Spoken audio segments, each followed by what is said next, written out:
But I'm not thinking I'm in danger. I'm just thinking, there's a car, probably it's here by now. Allegations against him from multiple people who worked in the company. That I've sort of opened up for the whole world to see.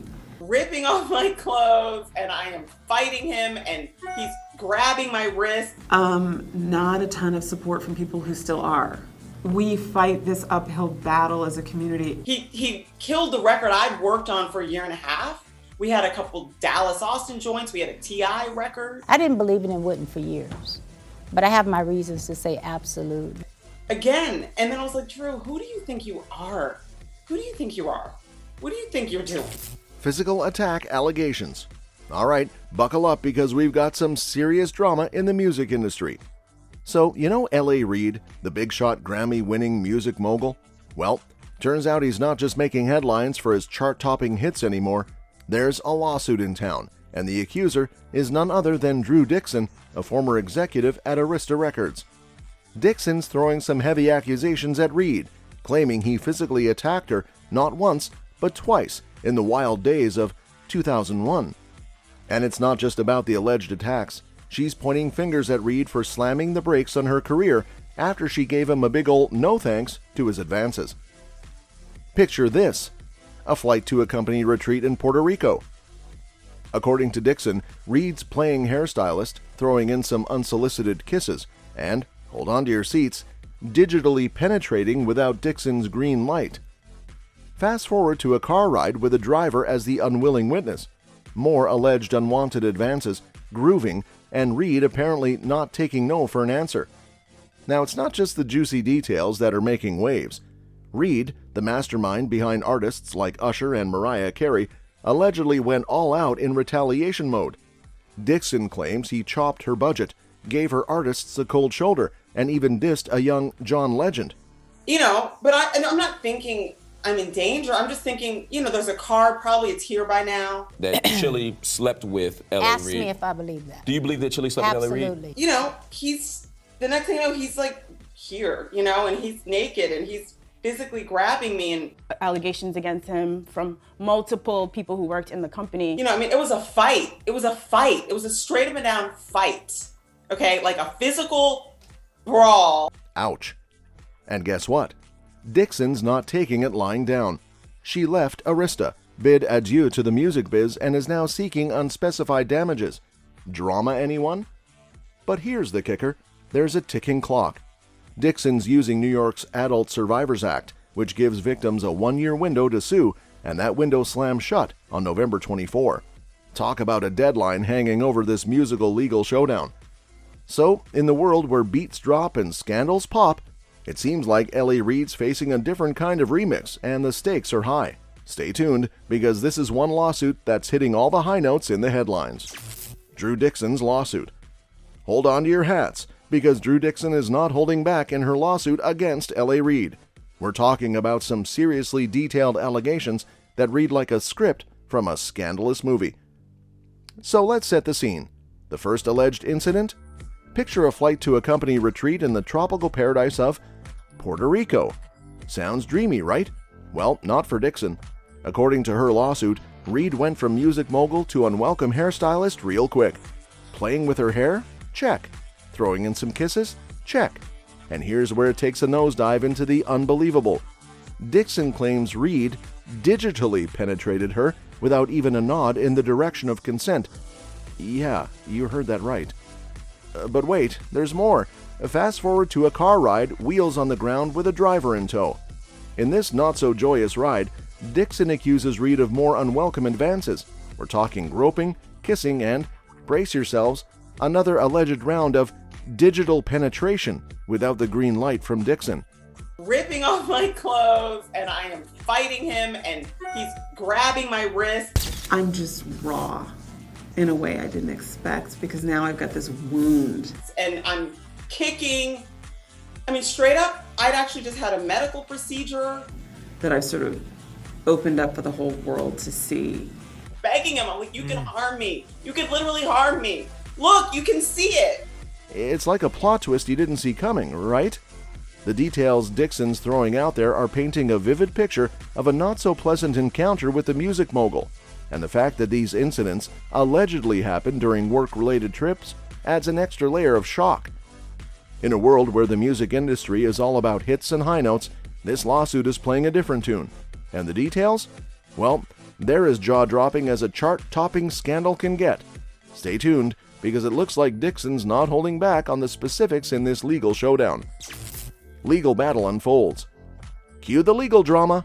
As the spotlight shines on Reid, his attorney Joel Katz seems to be playing the waiting game. We're all on the edge of our seats, eagerly anticipating Reid's response to the shocking allegations made by Drew Dixon. Joel Katz, the legal maestro representing Reid, is keeping his cards close to his chest so far. No official statements, no press releases, just radio silence.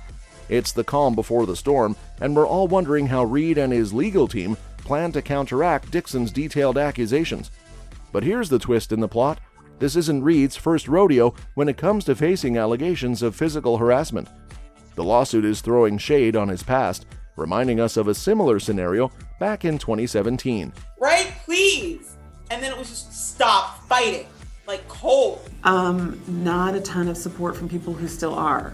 We fight this uphill battle as a community. Stop fighting. I mean, it was rape, y'all. It was straight up and down violent rape. A lot of support again from people who used to be in the music industry. And then Reid literally looks down the table at me. He's like, everybody take out your pens, draw a line through Toya. Reid had to bid farewell to his CEO throne at Epic Records after a former female assistant accused him of, you guessed it, physical harassment. Now, with history seemingly repeating itself, the legal battle is shaping up to be a showdown of epic proportions. Will Reid take a page from his 2017 playbook and issue a public apology?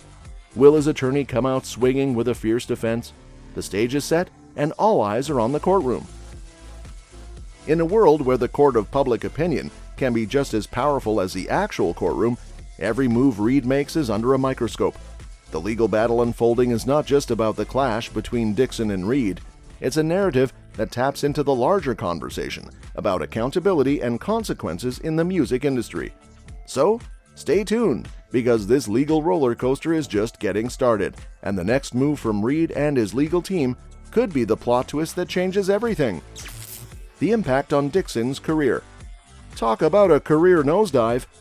Drew Dixon isn't just pointing fingers at Reid for the alleged attacks. She's saying the aftermath hit her professional life like a wrecking ball. Picture this.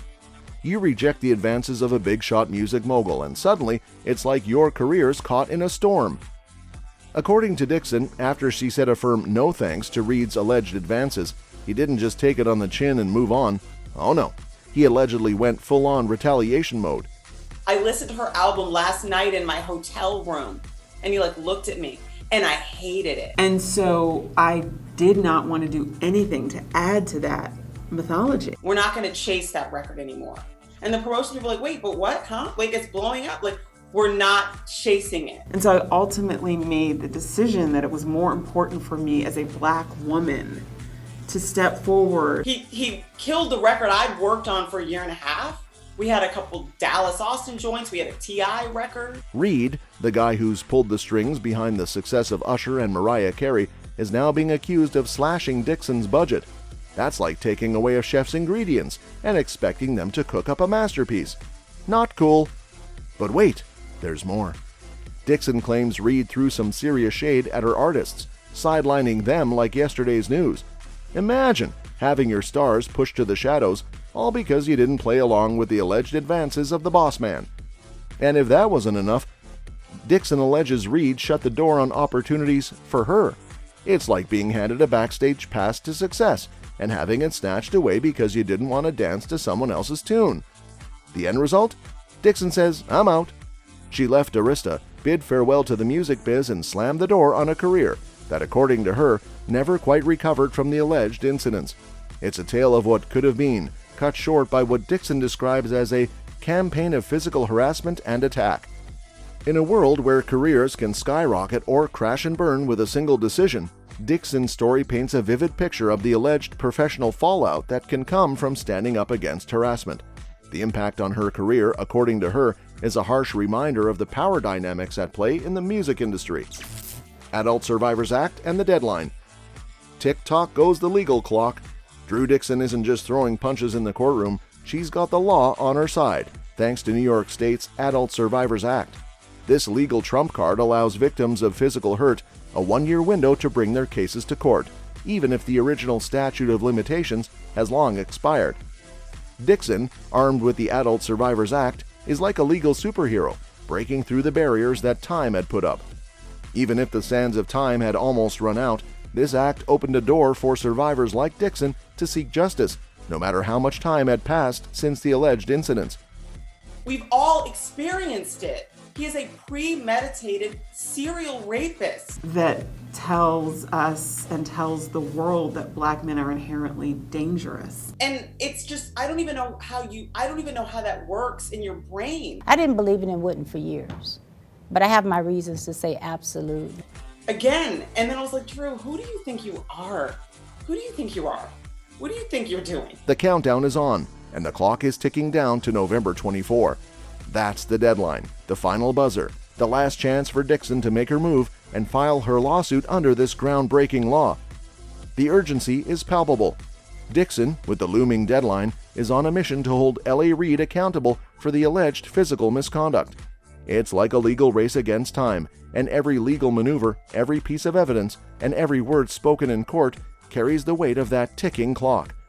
In a world where justice can sometimes feel like a distant goal, the Adult Survivors Act is a game changer.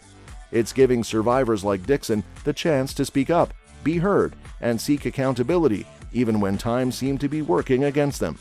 So, mark your calendars, because November 24 isn't just a date on the calendar for Dixon, it's the deadline for justice, a chance to bring the alleged wrongs to light, and a reminder that sometimes the law can be a powerful ally in the pursuit of accountability.